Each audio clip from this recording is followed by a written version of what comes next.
Next, I'm going to be reading a kid's book about systemic racism. This is a book about systemic racism. And believe it or not, it's actually for kids. I have to say, this book was really hard to write. Systemic racism is incredibly difficult to understand, even for grown-ups. But to help make sense of it, I'm going to start with an example. I'm black. Did you know that it's really rare for someone with my skin color to write a kid's book? When I was a kid, I almost never read a book by a black author. That might seem normal or no big deal, but it shouldn't be normal. And it is a big deal. But that's how it works. Systemic racism seems normal. It's almost like it's invisible.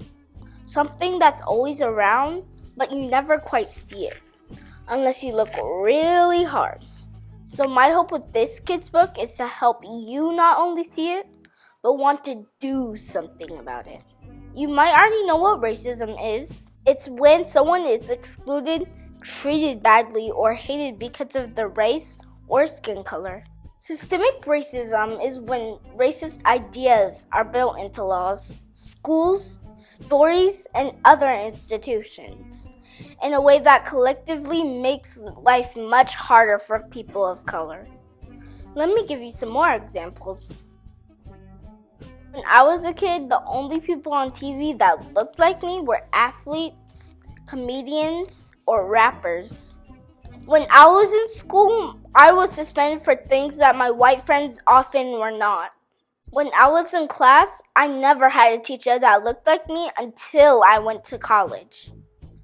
When I was a teenager, I was stopped by the police multiple times, while many of my white friends weren't. Looking at these moments, it may not seem like it was about the color of my skin, but systemic racism isn't always obvious, which is what makes it so hard to see. Before I understood that, I used to get frustrated and angry, even at myself.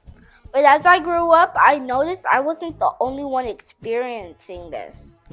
Other people of color were experiencing the same thing. That's when I started to notice a pattern. I learned that if you're black, you're most likely to be stopped by the police.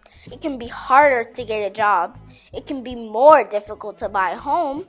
You're less likely to go to a good school. You're less likely to be in charge. And most heroes and stories don't look like you.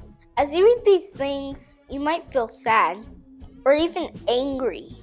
You also might start to wonder how it got this way. Well, the reason is long and complicated, but I'll do my best to explain.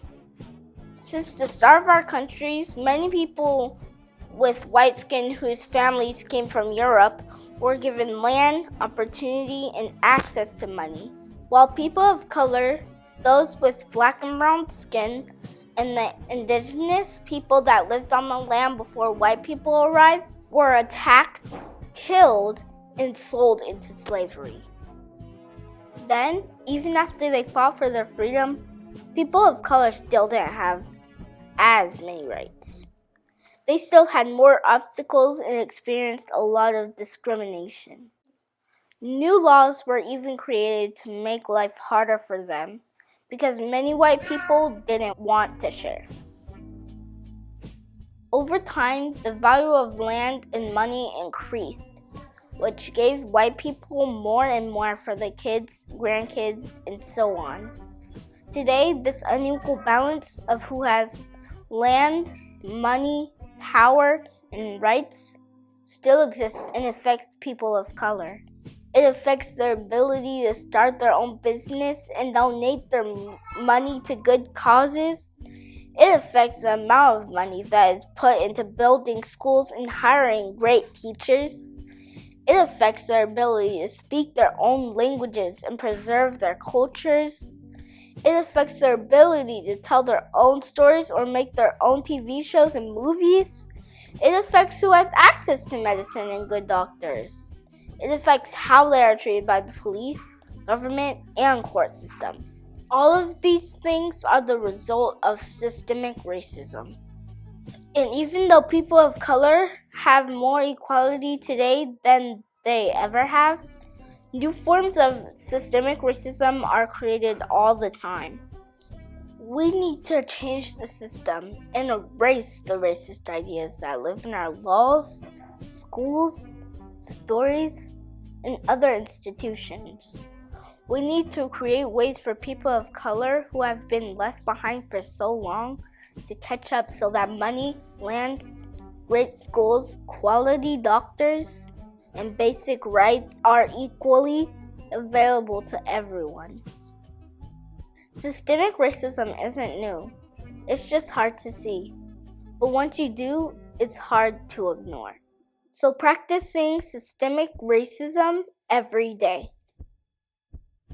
In the schools you go to, movies you watch, neighborhood you live in. Point it out to your friends, point it out to your family. Because systemic racism can't be undone until we open our eyes and see it.